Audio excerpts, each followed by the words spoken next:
when we do it, have we set the date for the 7th?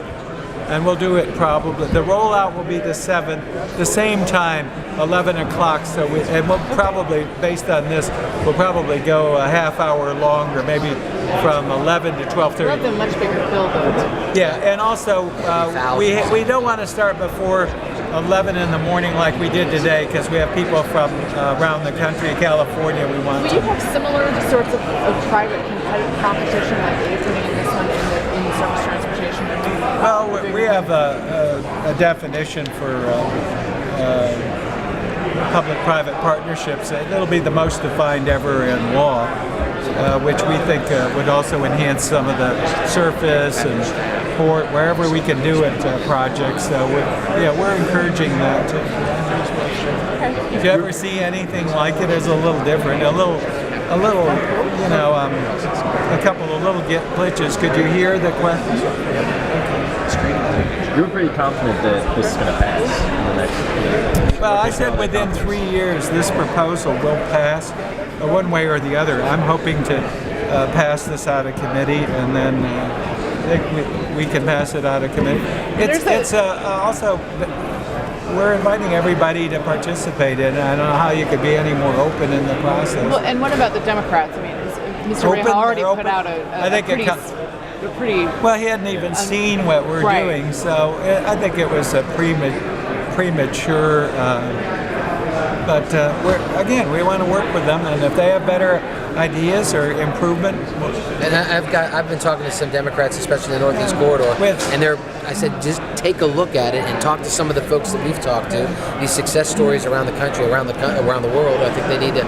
Once they see it, I think we're going to have some of them buying it. I'm not sure I understand though. You're going to be building a new high-speed route while also maintaining the existing century-old route.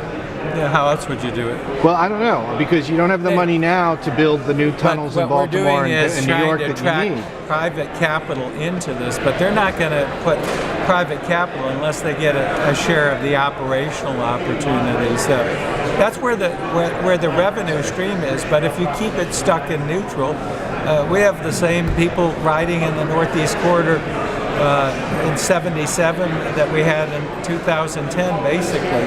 But again, we're trying to find successful models where they've dramatically increased ridership.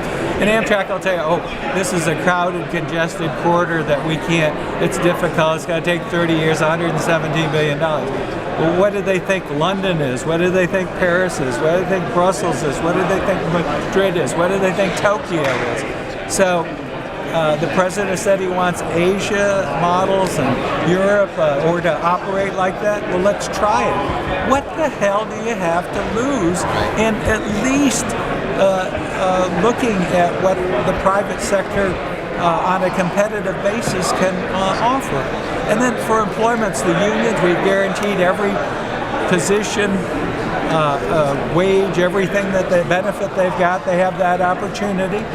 But what do they have? Mr. Shuster said they had 29,000 employees in Amtrak 10 years ago, 12 years ago, and now they have 19,000. Is that the future you want? We cited examples like Virgin Rail. Branson took that line over, 2,500 to 3,800.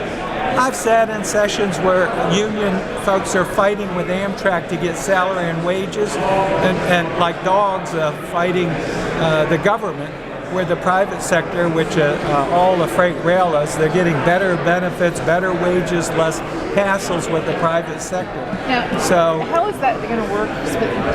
That any existing collective bargaining contract will remain regardless? I don't know about the contract per se, but the terms or the provisions that they have, and that's not uncommon to assume some of that responsibility. Virgin Rail did it. Yeah. Okay. And others can do it. Well, thanks so much. Let me just ask you about the surface transportation bill. What's your reaction to what you're hearing coming out of the Senate side? And what's the future in terms of what you're hearing? Excellent cooperation from everyone over there. We'd like to do a 6-year bill. We want to try to get it out of the House before we leave in August. And start conferencing it, and and have a long-term build